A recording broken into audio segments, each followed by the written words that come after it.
Bonjour et bienvenue dans ce nouvel épisode du C'est lundi que lisez-vous. Donc aujourd'hui je le fais un dimanche parce que demain ça va être le grand rush. Dans la nuit du lundi à mardi nous allons partir en vacances, donc je n'ai pas vraiment le temps de la faire. Donc désolée, pour une fois je déroge à la règle, je vais faire ça un dimanche.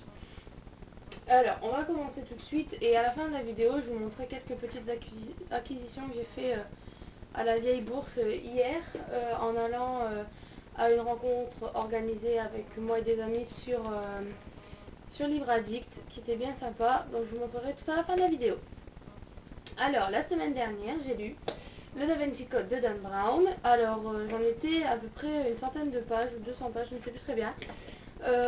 J'ai vraiment eu du mal à le finir, non pas parce qu'il était inintéressant ou qu'il ne m'a pas plu. C'est parce qu'il y a certains moments où Dan Brown nous explique des passages de l'histoire assez complexes ou même des choses sur la cryptologie, les mathématiques, la science, où il faut vraiment se concentrer pour comprendre et savoir l'exactitude, ou comprendre même en quoi ça a un rapport avec le Graal. Il faut savoir que tout est important dans ce livre pour venir à la conclusion finale, de comprendre ce qui se passe. Bon, même s'il y a une chose que j'avais devinée, on va dire à partir de la 300e page par là, en ce qui concerne la cryptologue Sophie Neveu. Enfin bref, ce fut une très très bonne lecture. Ma chronique va paraître le 5 août sur mon blog, donc moi normalement j'y serai pas à ce moment-là, mais pour ceux qui voudraient aller voir, ils pourront. J'y parle très brièvement du style, donc comme je dis la semaine dernière dans ma vidéo, qui n'a rien d'extraordinaire mais se laisse lire. Voilà, donc Da Vinci Code de Dan Brown aux éditions JC Lattès.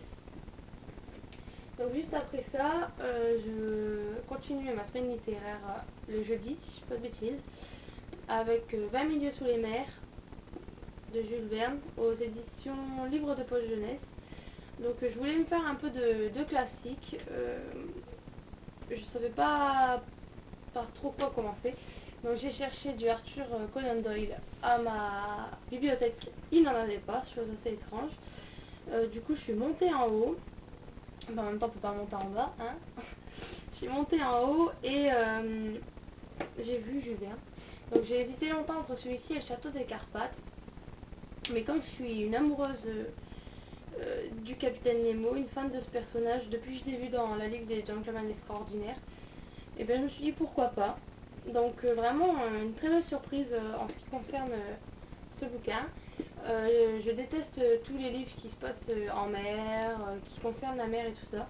Donc on va dire que c'était un pari risqué, parce que ça se passe dans un sous-marin, dans l'eau, mais vraiment il nous prend aux tripes ce roman, parce que à l'époque où il a été écrit, 1800 et des brut, hein, si je ne dis pas de bêtises, c'était le début de l'ère électrique. On n'en savait pas beaucoup à cette époque, et Jules Verne utilise des choses, c'est des hypothèses hein, forcément, parce qu'il ne sait pas vraiment comment on va s'en servir, mais on a l'impression que ce type avait un don de voyance sur des années et des années à venir, parce qu'il parle vraiment de choses qui se passent aujourd'hui. C'est assez bluffant en fait en ce qui concerne le scaphandre par exemple.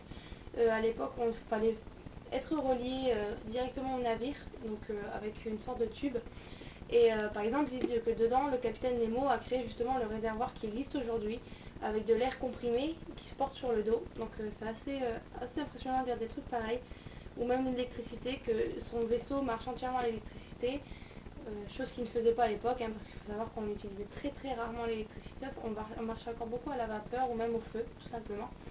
Donc voilà, une très bonne surprise, je l'ai fini justement vendredi soir, je l'ai lu vite pour pouvoir en démarrer un autre ce week-end.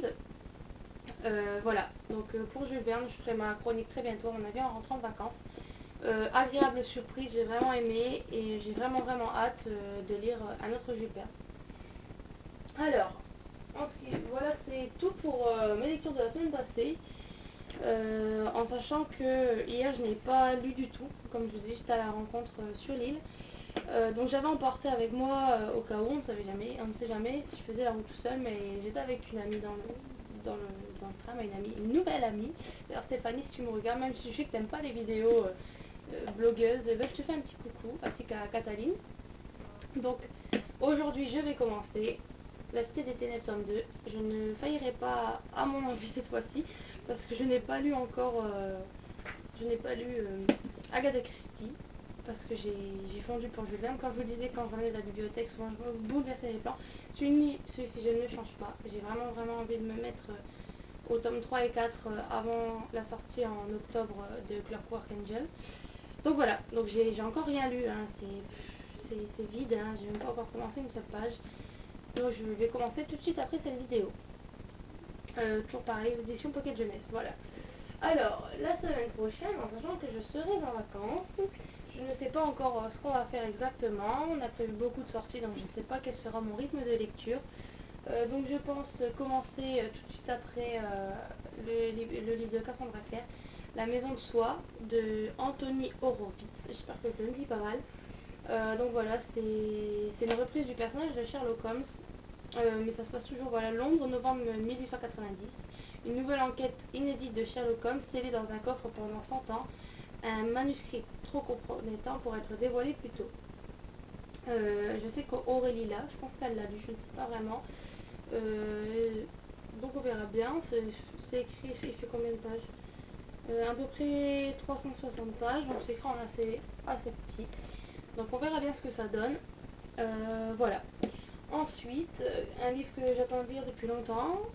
J'attendais de le voir en bibliothèque ou quoi. J'attendais de pouvoir me l'acheter.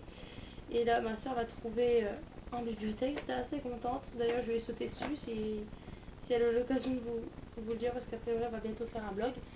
Parce que c'est une grande lectrice aussi. Donc voilà, Vertige de Lauren Kay, le deuxième tome d'année, Mon ange en malédiction. Je suis vraiment pressée aussi de le lire parce que depuis qu'elle est sur son île, elle est un peu perdue. Comme je ne le dis pas, elle est encore enfermée dans sa petite cabane là. Le premier tome m'avait beaucoup plu, même s'il était, on devinait fort facilement la fin, on avait vite compris qui était Daniel. C'était assez simple, même si j'ai été assez surprise par l'autre personnage, je ne me rappelle plus le prénom. Ça fait longtemps en même temps que je l'ai pas lu. Bon, peut-être je le trouverai, peut-être je le trouverai pas. Non, je crois qu'il n'y est pas. Bref, il faudra que je retrouve. C'était. Non, je vais pas spoiler parce que si vous l'avez pas lu, même si ça fait longtemps qu'il est sorti. En fait, il y avait un autre garçon qui était amoureux de Luce. Et il se trouve que c'était tout l'inverse de Daniel. Je pensais pas du tout qu'il était pris dans cette machination, mais en fait, il était dedans. Enfin bref, voilà. Donc ça sera, on va dire, mes 3 lectures de cette semaine, en espérant que je vais pouvoir lire assez. Donc voilà, une belle semaine en perspective. Donc, je voulais aussi vous parler de mes acquisitions d'hier, parce qu'on a été à la vieille bourse. Je ne sais pas si vous connaissez, pour ceux qui sont vieux, moi je ne connaissais pas du tout. Donc on a eu 2 gentils guides qui connaissaient bien l'île parce qu'elles y vivent ou elles sont juste à côté. Donc elles nous ont ramenés dans plein de petits lieux sympas, dont un qui c'est la vieille bourse avec plein de livres pour pas cher. En l'occurrence, moi j'ai eu 4 livres à 2 euros, donc j'en ai eu pour 8 euros. J'ai pas vraiment pris le temps de tout regarder parce qu'on était un groupe de pipelettes, on était plutôt en train de stagner que de regarder. Mais je me suis ruée sur 4 livres d'une collection d'auteurs que j'ai découvert il n'y a pas longtemps. Et oui, vous allez me dire, elle est vraiment devenue accro, mais oui, c'est vrai. Donc, je ne suis pas coupable d'Agatha Christie. Attention, changement radical. Agatha Christie à l'hôtel Bertram, toujours avec des Hercule Poirot. Agatha Christie, le crime de l'Orient Express, qui m'a été vachement recommandé par les filles justement, celles qui l'avaient lu, qui adoraient Agatha Christie, parce qu'elles m'ont dit que ça ressemblait beaucoup au huis clos des 10 petits nègres, même si l'ambiance n'était pas la même. Donc voilà, je suis aussi très pressée de le lire. Voilà. Et un que je recherchais depuis un certain moment que je ne trouvais pas et dont j'ai vraiment adoré l'épisode qu'ils ont fait passer sur Direct 8 de Sherlock Holmes. Pardon, Hercule Poirot, oulala, je me perds. C'est Christmas Pudding, j'avais vraiment adoré cet épisode-là, quand il a invité à faire le Noël et la Nouvel An chez des gens, et puis que, comme par hasard, hein, manque de chance, il va encore avoir un meurtre, et ce pauvre va pas pouvoir passer ça tranquille. Il va devoir forcément enquêter pour trouver qui encore a fait ces choses affreuses. Outre des livres j'ai trouvé des petits marque-pages sympas. Donc celui-ci, on l'a eu, on en a tous un, hein, a priori. Ils étaient disponibles à la vieille bourse, donc ils sont assez sympathiques, je sais pas si vous voyez. Ça parle d'un salon du livre, si je ne me trompe pas. Livre ancien et métier du livre, deuxième week-end d'août. A priori, je pourrais pas y aller moi, mais si certains sont intéressés. Voilà. Et d'autres que j'ai trouvé dans une librairie fantasy, assez sympa. Je les ai pas vraiment pas payé cher, j'ai payé 1 euro pièce. Donc il y a celle-ci. Mais c'est bête, il n'y a pas de prénom, il n'a pas de nom celui-ci. Celui-ci, il est de Séverine Pinault. Je trouve absolument magnifique. Ensuite le deuxième avec une petite fille. Ça s'appelle À la recherche de féerie, tome 1. Donc c'est un bouquin, je ne connais pas du tout. Voilà. Et le troisième, alors ça c'est vraiment celui sur lequel j'ai craqué dans la vitrine, c'est Aude à la lune. Je trouve absolument magnifique. Derrière on lit: l'artiste a laissé parler ici sa fascination pour le ciel nocturne et les éclairages lunaires. Comme bien souvent dans l'œuvre de Crystal Cambroubi, alors si c'est quelqu'un connu, je ne connais pas du tout, la femme évoque ces magiciennes d'un médiéval onirique qui maîtrise le pouvoir des lunaisons et parle aux éléments. Alors là, je trouve franchement qu'il est très très évocateur ce marque-page et j'adore vraiment. Donc, comme je pars 2 semaines en vacances, je ne sais pas si je pourrais faire les vidéos, je ne sais pas comment ça va se passer pour internet, non pas qu'il n'y ait pas, mais là où je vais, on va dire qu'il y a des petits soucis en ce moment.